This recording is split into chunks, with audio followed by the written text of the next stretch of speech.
Philosophy ज्ञान आणि मी आहे हर्षा पिंपळकर. तर या व्हिडिओ लेक्चरमध्ये आज आपण बघत आहोत एक नवीन आयडियोलॉजी. ओके, आयडियोलॉजी आणि नवीन थेअरी पण.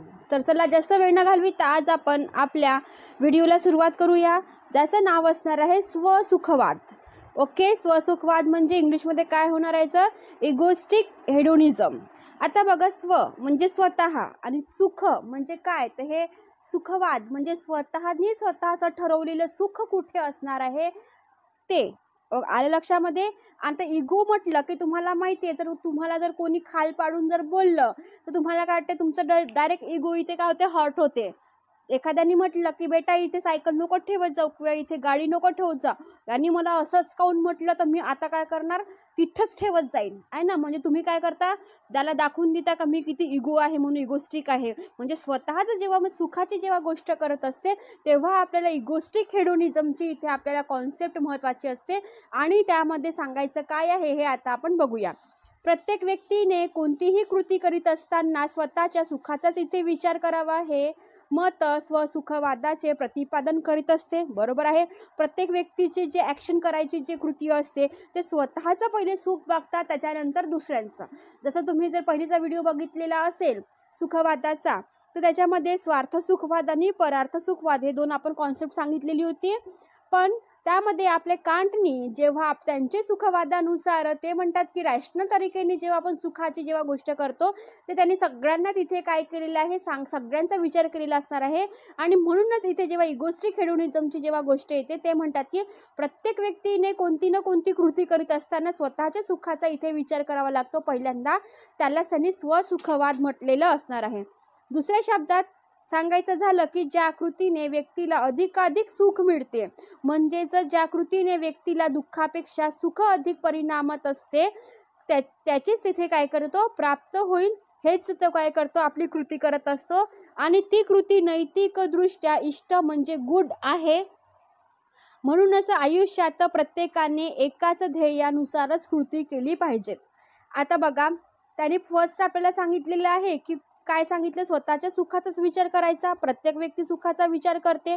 पण जर दुसऱ्या शब्दात जर सांगितलं की ज्या कृतीने व्यक्तीला अधिकाधिक सुख प्राप्त होते, आलं लक्षामध्ये, जे मी आता इथे कलर केलेलं आहे त्याचं म्हणजे काय मिनिंग होणार आहे, ज्या कृतीने म्हणजे जे ॲक्शन तुम्हाला चांगली वाटते. एखाद्याला पुस्तक वाचायला आवडते, ठीक आहे, तो काय करते, पुस्तक वाचते. एखाद्याला पत्ते खेळायला आवडते किंवा एखाद्याला गेम खेळायला आवडते. दारुड्याला व्यक्तीला काय करे, दारू प्यायला आवडते, ते त्याच्यातलं काय सुख त्याला असते.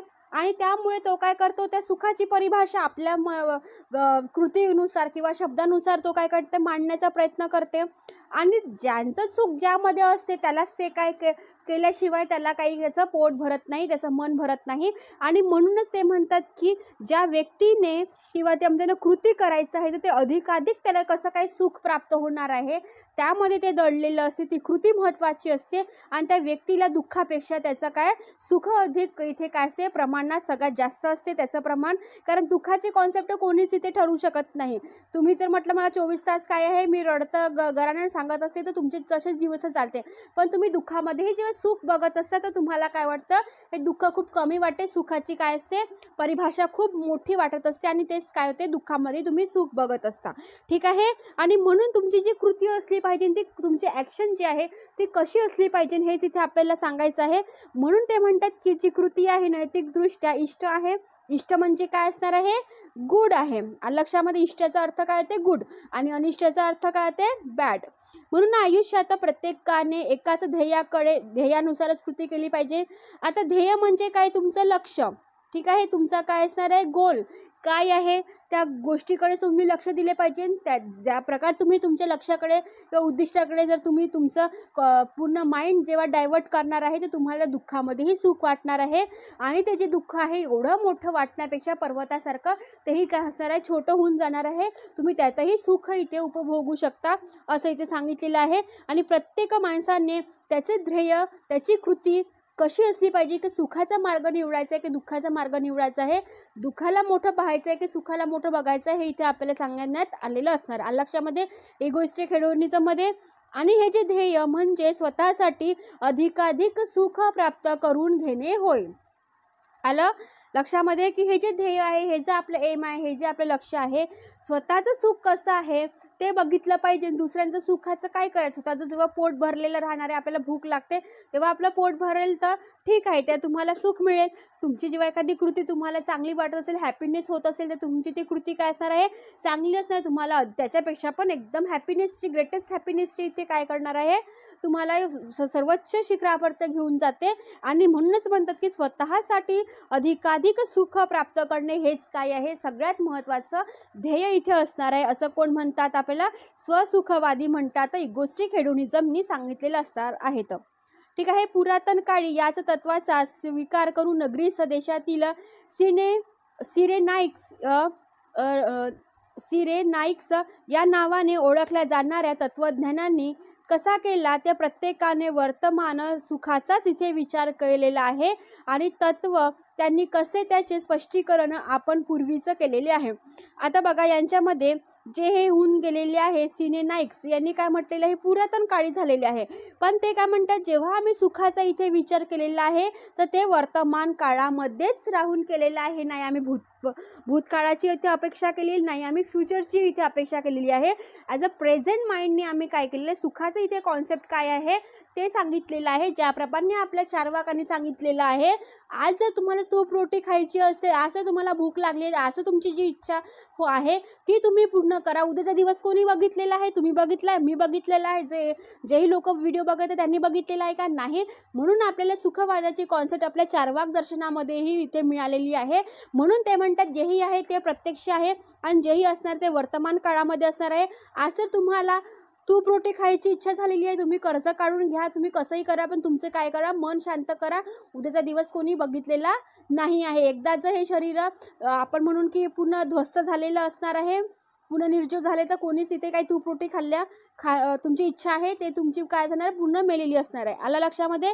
आणि म्हणूनच ते म्हणतात की आपल्या वर्तमान काळाचं सुख आहे त्याचा विचार केला पाहिजे ना. आणि हेच काय सांगितलेले आहे, आपल्या पुरातन काळापासून चालत आलेले असणार आहे. इंडियन फिलॉसॉफीमध्ये पण चार्वाक दर्शनांनी सुखाची ते कॉन्सेप्ट सांगितलेली असणार आहे.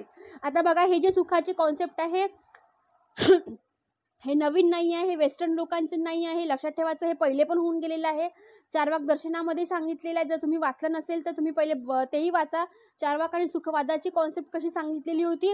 आणि त्यामध्ये वर्तमान काळामध्ये जे वेस्टर्न फिलॉसॉफर होऊन गेलेले आहे त्यांनी पण इथे आपले ते म्हणतात की वर्तमान काळामध्ये राहूनच इथे तुम्ही काय करता, त्याचा विचार करा सुखाचा, तेव्हाच तुम्हाला ते काय त्याचं स्पष्टीकरण तुम्हाला मिळणार आहे. आणि ते एपिक्युरियन्स या नावाने ओळखल्या जाणाऱ्या तत्वज्ञानी होऊन गेलेले आहे. त्यांच्यानंतर येऊन सुखाला बुद्धीची जोड देऊन केवळ वर्तमानच नव्हे तर संपूर्ण आयुष्यात मानवाने अधिकाधिक सुख मिळविण्याचा प्रयत्न करावा. आणि या तत्वाचा जेव्हा स्वीकार कसा केला आहे हेही आपल्याला आठवत असते. आता बघा, हे जे एपिक्युरियन्स जेव्हा आलेले आहे ते काय म्हणतात की तुम्हाला इथे वर्तमानच काळ नव्हे तर तुम्हाला बुद्धीचीही जोड इथे आवश्यक आहे. आणि बुद्धीची कॉन्सेप्ट कोणी सांगितलेली आहे, आपल्याला कांटने सांगितलेली असणार आहे. कांटचा पण मी व्हिडिओ टाकलेला आहे, त्यांचं नीतिशास्त्र काय आहे तेही सांगितलेलं असणार आहे. आणि म्हणूनच एपिक्युरियन्स यांना पण हे जे तत्वज्ञानी होऊन गेलेले आहे तेही म्हणतात, सुखाला जर तुम्ही बुद्धीची जोड दिलेली असणार आहे तर तुम्हाला दुःखही काय वाटते, पहाड वाटत नाही, तर तुम्हाला काय ते शॉर्ट वाटत असते. आणि त्या दुःखामध्ये तुम्ही सुख कसं दडलेलं असतं तेही बघू शकता. आणि म्हणूनच हे वर्तमान काळात नाही आहे तर तुमची बुद्धीची जोड जोपर्यंत तुम्हाला मिळणार नाही तोपर्यंत संपूर्ण आयुष्यात तुम्हाला काय करणार आहे, कामी पडणार आहे. आणि त्याच्यामध्ये तुम्ही अधिकाधिक सुख कसं मिळणार आहे, तुमचं हॅपीनेस कसं वाढणार आहे याचाही तुम्ही काय करणार आहे, विचार करणार आहे. त्याचेही तत्वाचा तुम्ही पुरस्कार करणार आहे. असे कोण म्हणतात इथे, एपिक्युरियन्स असे म्हणतात. आणि अर्वाचीन काळी जेव्हा आपले हॉब्स आलेले असणार आहे, या तत्ववेत्यांनी ही तत्वाचा इथे स्वीकार केलेला आहे. ठीक आहे. हॉब्स पण इथे जे आहे नवीन नाही आहे तुम्हाला, तर तेही काय म्हणतात, बरोबर आहे. जेव्हा आपल्याला अधिकाधिक सुख पाहिजे असते तर greatest happiness of the greatest नंबरचं जेव्हा सुख पाहिजे असते तेव्हा तुम्हाला बुद्धीचीही जोड आवश्यक असते, वर्तमान काळाचीही जोड असते. आणि संपूर्ण जेवढं तुमचं आयुष्य असणार आहे तेवढ्या आयुष्यामध्ये तुम्ही अधिकाधिक सुख इथे पाहत असता. Greatest happiness of the greatest नंबरची तुम्ही इथे काय करता, कामना करतात. आणि तेही तत्व आपल्या इथे कोणाला मान्य आहे, कांटला पण मान्य आहे, इथे आपल्याला बेंथमला पण मान्य आहे, मिलला पण मान्य आहे, सिझविकला पण मान्य आहे. सिने नाईक्सला पण मान्य आहे आणि MP क्युरियसला पण मान्य आहे आणि आपल्या हॉब्सला पण मान्य असणार. एवढ्या सगळ्यांची नावं घेतलेली आहे मी. ओके, तर चला, इतर अनेक तत्वज्ञ मूलतः हेच मत स्वीकारत आहे. आता बघा, इथे अनेक तत्व होऊन म्हटलेलं आहे.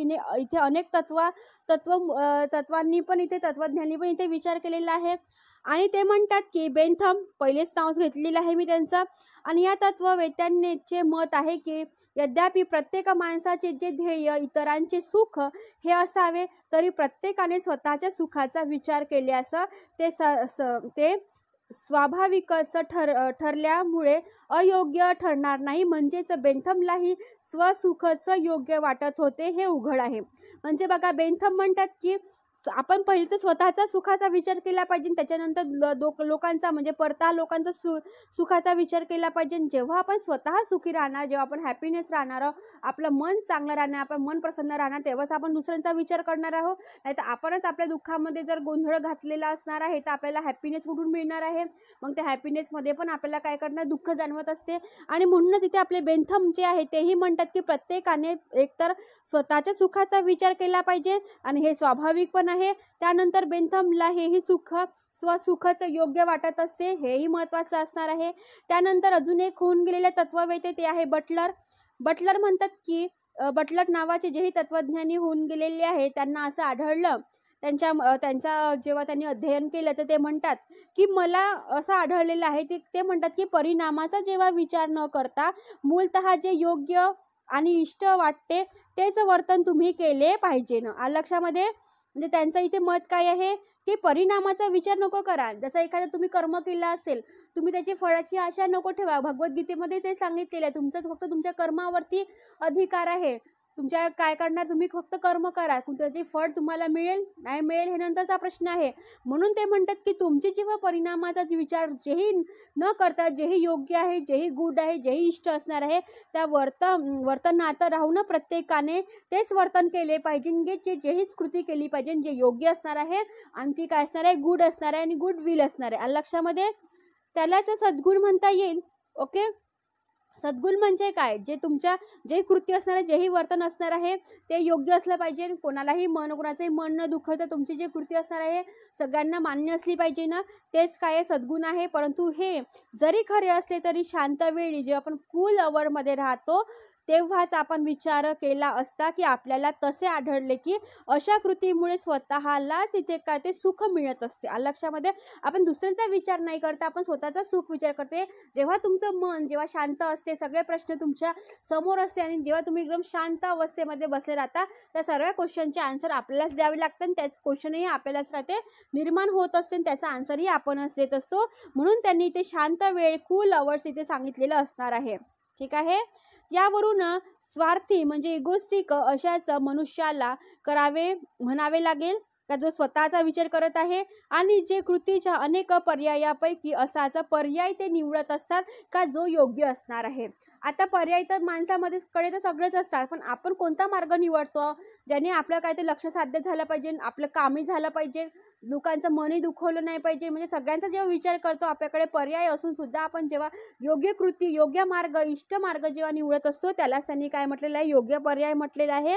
आणि ज्यामुळे सुखाचे परिणाम दुःखाच्या परिणामापेक्षा अधिक होईल. ठीक आहे, ज्यामुळे काय होणार आहे, सुखाचे परिणाम आहे दुःखाच्या परिणामापेक्षा अधिक होईल असं इथे कोणी सांगितलेलं आहे आपल्याला. स्वसुखवादामध्ये सांगितलेलं असणार आहे, इगोस्टिक हेडोनिझममध्ये सांगितलेलं असणार आहे की तुमचं स्वतःचं सुख काय आहे हे महत्त्वाचं आहे. नंतरचा जे प्रश्न आहे त्याचा परिणामाचा विचार न करता तुम्ही फक्त काय करा, तुमची कृती काय आहे, तुम्हाला कुठलं काम आहे त्याचा प्रॉपर तरीकेने करा.